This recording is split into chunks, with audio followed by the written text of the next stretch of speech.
ધોરણ 6 ગણિત video number 31 પ્રકરણ 4। હવે જોઈએ આપણે બિંદુ, રેખાખંડ, કિરણ એના વિશે આપણે વિસ્તૃત માહિતી મેળવી। હવે રેખાખંડ સિવાયની જે આકૃતિઓ છે, કઈ રેખાખંડ સિવાયની જે આકૃતિઓ છે એને વક્ર કહેવાય। રેખાખંડ સિવાયની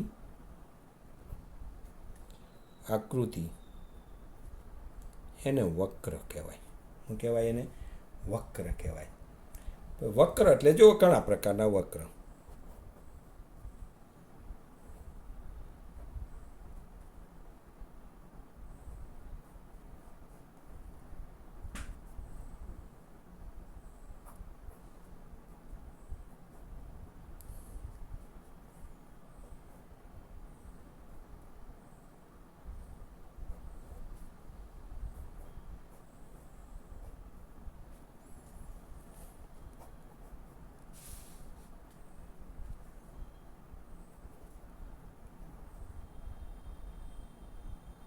આ બધા વક્ર છે। આ બધા શું છે? વક્ર છે। વક્રના બે પ્રકાર છે। આ બધા વક્ર છે। વક્રના બે પ્રકાર છે। એક ખુલ્લા વક્ર, જો અહીંયા ખુલ્લો છે, અહીંયા ખુલ્લો, અહીંયા ખુલ્લો, અહીંયા જો બંધ છે, ક્યાંયથી ખુલ્લો નહીં। આ જો બંધ છે, ક્યાંયથી, આ જો ખુલ્લો છે, આ ખુલ્લો, આ બંધ થઈ ગયેલો છે।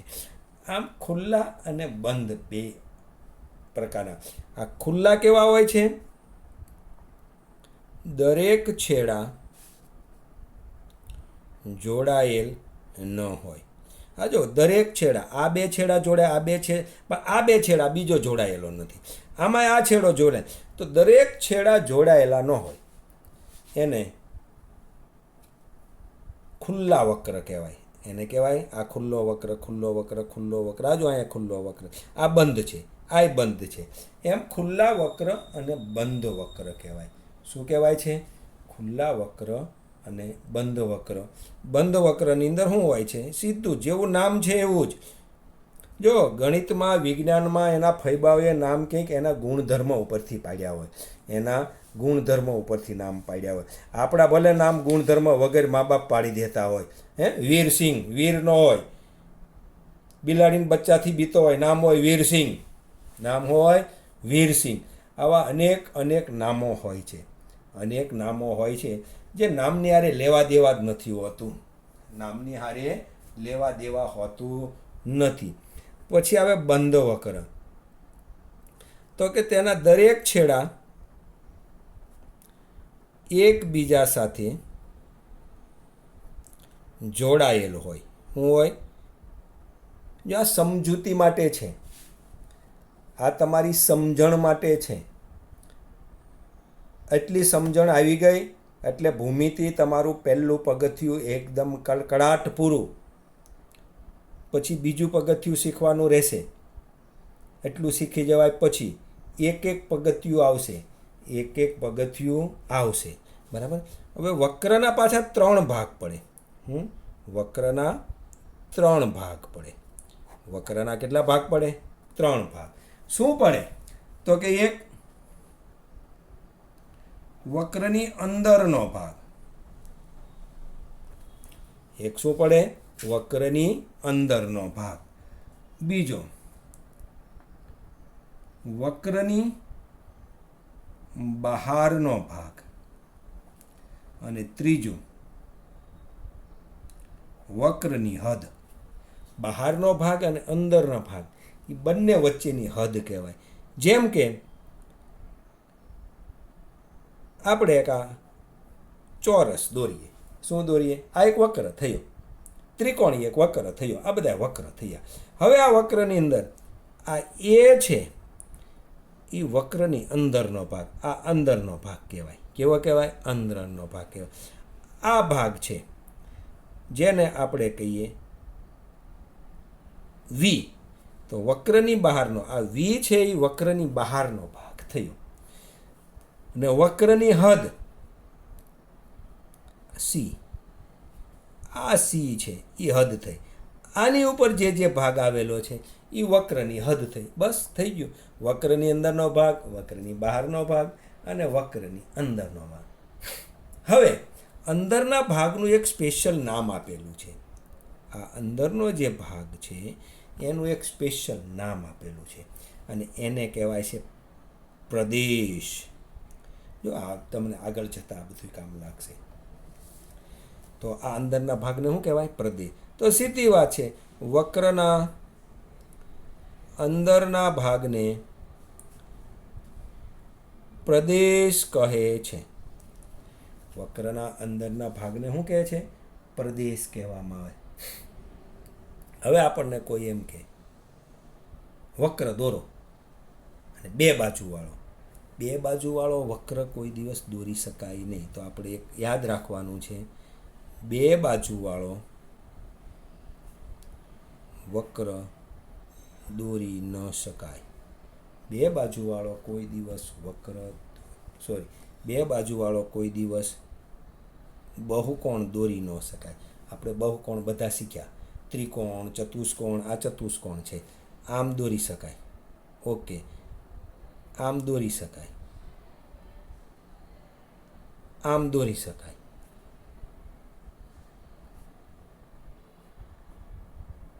આમ દોરી શકાય.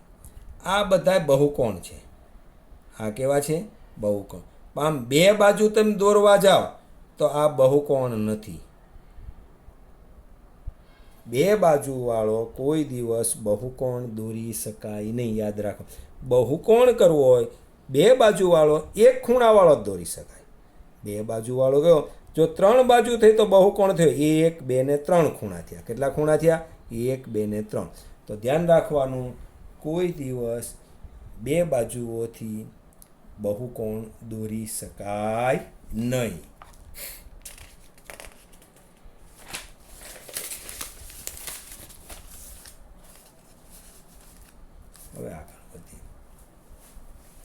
હવે આગળ આપણે ખૂણા વિશે શીખતા હતા. આગળના અભ્યાસમાં ધોરણમાં આપણે ખૂણાઓ આવતા. શું આવતા? આપણે ખૂણાઓ આવતા. આગળના અભ્યાસમાં ખૂણાઓ. હવે આપણે જોઈએ તો આ જે વક્રની અંદર બહારનો ભાગ છે ને, એ ખૂણાની અંદર બહારનો ભાગ પણ હોય. ક્યાં હોય? ખૂણાની અંદરનો ભાગ. તો આપણે કરીએ ખૂણાની અંદરનું બિંદુ, એવો અભ્યાસ કરીએ.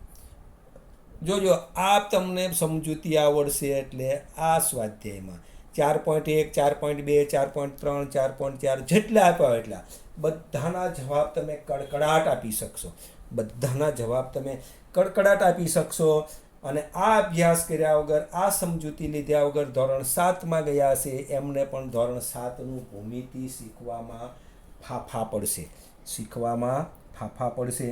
આ એક દીવા જેવી સ્પષ્ટ વાત છે. હવે આપણે એમ કીધું છે ખૂણાની અંદરનું બિંદુ. ખૂણાની અંદરનું બિંદુ એટલે આપણે એક પહેલાં ખૂણો દોરીએ. આ એક ખૂણો છે. ખૂણાનું નામ આપીએ A, B અને C. બરાબર. હવે એની અંદર આપણે બીજું એક કિરણ આપીએ, કિરણ D આપીએ. બરાબર. હવે જોઈએ, અહીંયા એક બિંદુ આવેલું છે X, કોઈ પણ બિંદુ. એક બહારના ભાગમાં અહીંયા બિંદુ આપી દઈએ. બિંદુનું નામ આપીશું, હાલો P આપી દઈએ. બરાબર. હવે આની પર પાછા બીજા 1-2 બિંદુઓ લઈ લઈએ. આની પર માનો કે અહીંયા એક બિંદુ M છે તો અહીંયા N લઈ લો.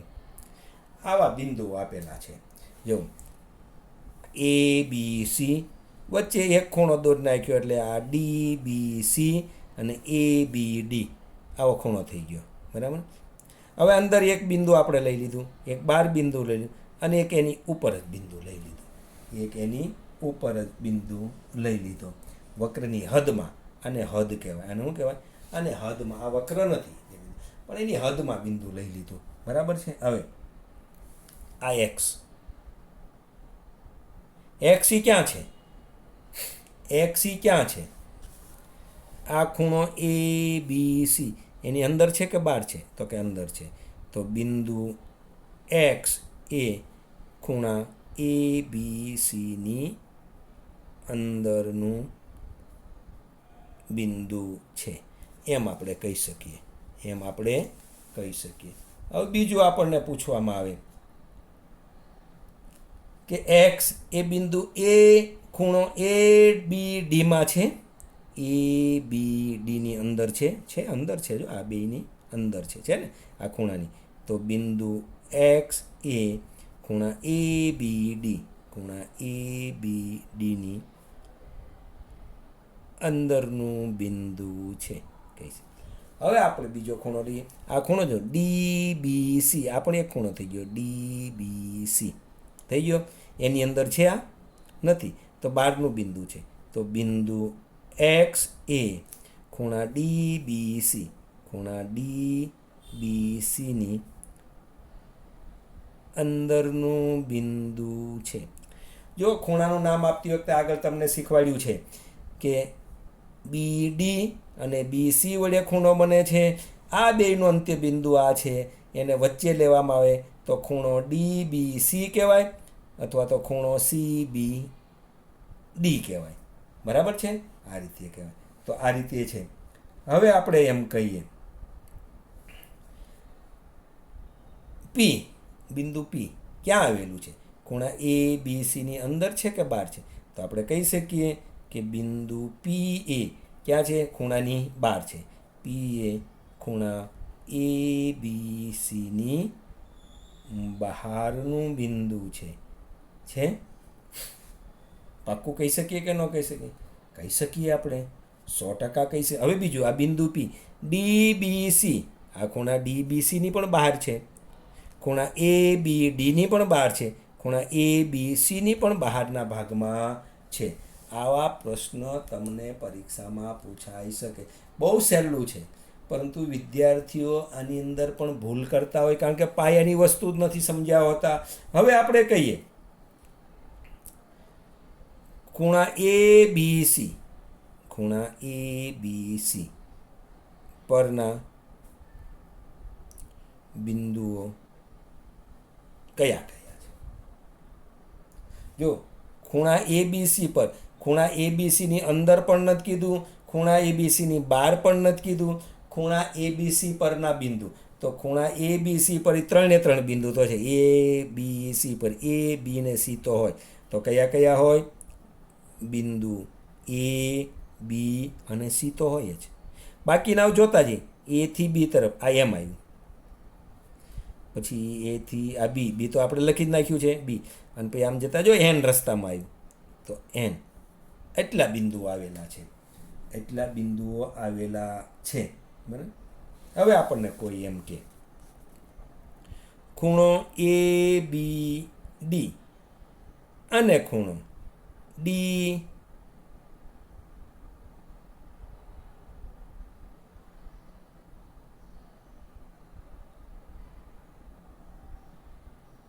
DBCમાં સામાન્ય બિંદુ ખાલી જગ્યા છે. જો ખૂણા ABD અને ખૂણા DBC બેયમાં B સામાન્ય આવ્યું, બેયમાં B છે. જો બેયમાં છે તો કયું બિંદુ આવે? બિંદુ B. કયું આવે? બિંદુ B. હવે આવા 3 ખૂણા સામાન્ય હોય તેવા બિંદુ આપણે રચી શકીએ નહીં. 3 ખૂણા સામાન્ય હોય તેવા બિંદુ રચી શકીએ નહીં. 3 ખૂણા સામાન્ય હોય તેવા 3 બિંદુ સામાન્ય હોય તેવા ખૂણા ન રચી શકાય. 3 બિંદુ સામાન્ય, એક બિંદુ હોઈ શકે, બીજું બિંદુ, તો આવા આપણે ખૂણા કોઈ દિવસ રચી શકીએ નહીં. હવે બીજો પ્રશ્ન આપણને કરે કે ત્રિખૂણો ABD અને DBCમાં સામાન્ય કિરણ કયું છે? જો ADB, ABD, ABD, આ એક થઈ ગયું ABD. અને બીજું કયું કીધું છે? ખૂણો DBC, ખૂણો DBC, ABD અને DBC બંનેમાં જતાં આ સામાન્ય આવ્યું. જો બેયમાં આ છે. ખૂણો ABD બનાવો, ખૂણો ABD બનાવો અને DBC બનાવો. બેમાં આ કિરણ BD કિરણ સામાન્ય આવ્યું તો કહેવાય કિરણ BD. આ સામાન્ય કિરણ કહેવાય. આ કિરણ કેવું કહેવાય? સામાન્ય કિરણ, એટલે કે બેયમાં આવેલું કિરણ છે. હવે આગળ વધીએ આપણે. એક બહુકોણ લઈએ. હું લઈએ આપણે બહુકોણ. હવે બહુકોણ આપણે આવો લઈએ, એક આવો એક બહુકોણ લઈએ. હું લઈ આવો આપણે એક બહુકોણ લઈએ. એનું નામ આપીએ આપણે અહીંથી A, આ B, C અને D. હવે તો આ ABCD બહુકોણ કહેવાય. વધારે ખૂણા 1, 2, 3 ને 4. ત્રિકોણ એ પણ બહુકોણ કહેવાય. ત્રિકોણ પણ બહુકોણ કહેવાય. તો આને કહેવાય ચતુષ્કોણ. આને શું કહેવાય? ચતુષ્કોણ. ABCD ચતુષ્કોણ. ફરીથી લખી, ચતુષ્કોણ ABCD એ બહુકોણ છે.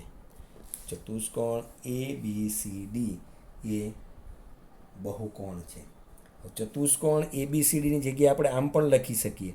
ચતુષ્કોણ આમ દર્શાય, ચતુષ્કોણ ABCD એ બહુકોણ છે.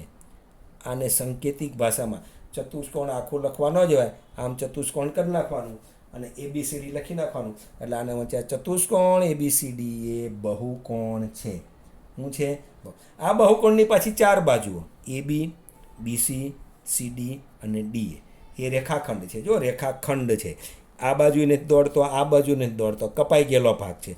આ કપાઈ ગયેલો, આ કપાઈ ગયેલો ભાગ, આ કપાઈ ગયેલો. એટલે આ ચારે એની બાજુઓ છે. કઈ બાજુઓ છે? બાજુઓ. આની બાજુઓ કઈ કઈ છે? AB રેખાખંડ, કપાઈ ગયેલો છે એટલે ઉપર રેખાખંડની નિશાની.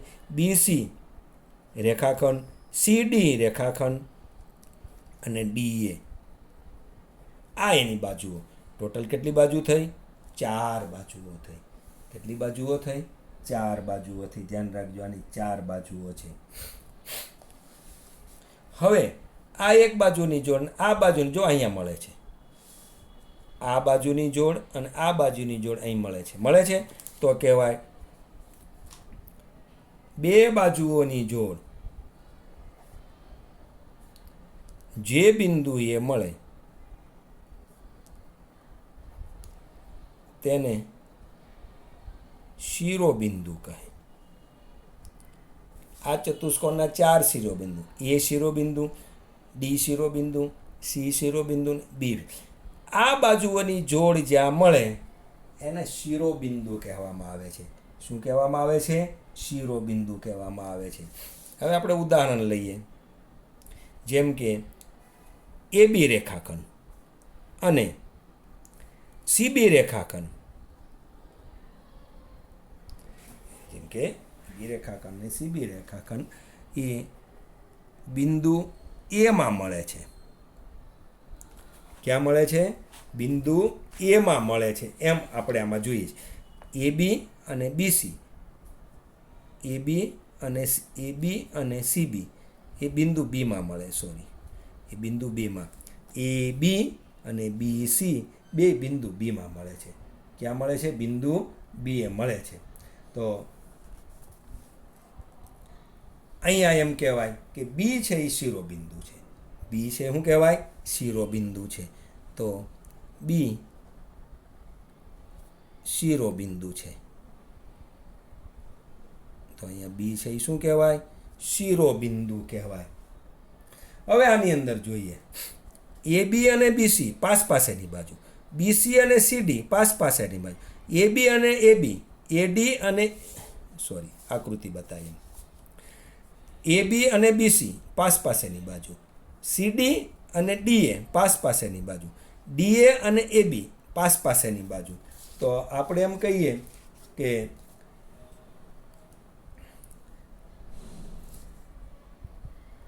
AB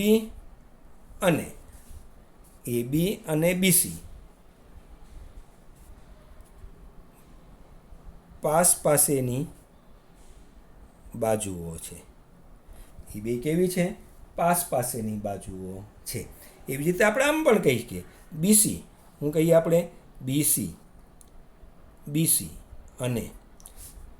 અને CD પાસ પાસેની બાજુઓ છે. શું કહીએ કે પાસ પાસેની બાજુઓ છે. હવે આપણે એક બીજું કહીએ, ખૂણો A અને ખૂણો B પાસ પાસેના ખૂણા કહેવાય. ખૂણો A અને ખૂણો B કેવા કહેવાય? ખૂણો A અને ખૂણો B પાસ પાસેના ખૂણા કહેવાય. એ બંને ખૂણા કેવા કહેવાય? પાસ પાસેના ખૂણા કહેવાય. હવે જોઈએ, એવી જ રીતે ખૂણો D અને ખૂણો C પાસ પાસેના ખૂણા. ખૂણો A અને ખૂણો C સામસામેના ખૂણા કહેવાય. ખૂણો A અને ખૂણો C સામસામેના ખૂણા કહેવાય. આ બધું યાદ રાખવાનું છે. પાસ પાસેની બહુ સહેલું વસ્તુ છે. આ બે પાસ પાસેની બાજુ, આ બે પાસ પાસે, આ બે સામસામેના ખૂણા, આ બે સામસામેના ખૂણા, આ બે પાસ પાસેના ખૂણા. પાસ પાસેના ખૂણા અને સામસામેના ખૂણા કોઈ એવું નથી કે અઘરું હોય કોઈ. હવે આપણે જોઈએ, હવે જો સામસામેના ખૂણાને જોડવામાં આવે તો આને વિકર્ણ કહેવાય. શું કહેવાય આને? આને વિકર્ણ કહેવાય. આને વિકર્ણ કહેવાય. એવી રીતે આને પણ વિકર્ણ કહેવાય. આને પણ શું કહેવાય? વિકર્ણ કહેવાય. તો આ બે પાસ પાસેના બિંદુ, તો કે પાસ પાસેના ન હોય એવા બિંદુને જો જોડવામાં આવે તો એને વિકર્ણ કહેવાય. તો પાસ પાસેના બિંદુ ન હોય તેવા, આ બેને નહીં, પાસ પાસેના બિંદુ ન હોય તેવાને જોડતા જે રેખાખંડ મળે ને એને વિકર્ણ કહેવાય. તો આપણે વ્યાખ્યા લખીએ વિકર્ણની. લખી શકીએ આપણે વિકર્ણ. શું લખીએ વિકર્ણ? પાસ પાસેના શિરોબિંદુ ન હોય તેવા બિંદુને જોડતા જે રેખાખંડ મળે તેને વિકર્ણ કહેવાય. ધ્યાન રાખજો, વિકર્ણ યાદ રાખવા જેવું છે. તમારે આ વિકર્ણ ગણિતમાં આગળ જ્યાં જશો ત્યાં આવશે. વિકર્ણ એકાબીજાને છેદે છે. જુઓ, આ વિકર્ણ અને આ વિકર્ણ એકાબીજાને અહીંયા છેદે છે. વિકર્ણ એકાબીજાને મધ્યમાં છેદે છે. વિકર્ણ એકાબીજાને 1/3 ભાગમાં છેદે છે. વિકર્ણ એકબીજાને P બિંદુમાં છેદે છે. આવું લખેલું રકમમાં આવે. હવે આપણે વિકર્ણ જ ખબર ન હોય તો આપણે દાખલો ગણીશું કઈ રીતે? તો વિકર્ણોનું આપણે એકદમ ધ્યાન રાખવાનું છે. પછી જો આપણને આવી આકૃતિ આપેલી હોય આવી, તો આના અનેક વિકર્ણ બને. આ પાસ પાસેના શિરોબિંદુ છે. પાસ પાસેની બદલે અહીંયા આ જોડીએ તો આ વિકર્ણ થયો. આ શું થયો? વિકર્ણ થયો. પછી આ બંને પાસ પાસે નથી, આ પાસ પાસે, તો આને જોડીએ તો પણ વિકર્ણ થાય. આને આમ જોડીએ તો પણ વિકર્ણ થાય. આને આવી રીતે જોડીએ તો પણ વિકર્ણ. આને અહીંયા જોડીએ તો આમ અનેક વિકર્ણ બની શકે. ધ્યાન રાખવાનું. તો વિકર્ણ આપણને કે તો વિકર્ણ એટલે શું એ આપણને ખ્યાલ આવવો જોઈએ.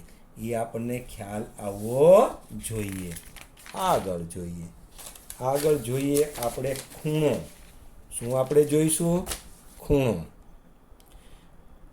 ખૂણા વિશે અભ્યાસ કરીશું, પરંતુ તેના માટે આપણે નવા વિડીયોમાં અભ્યાસ કરીશું. આ વિડીયો અહીંયા પૂરો કરીએ છીએ કારણ કે ટાઈમ પૂરો થવા આવે છે.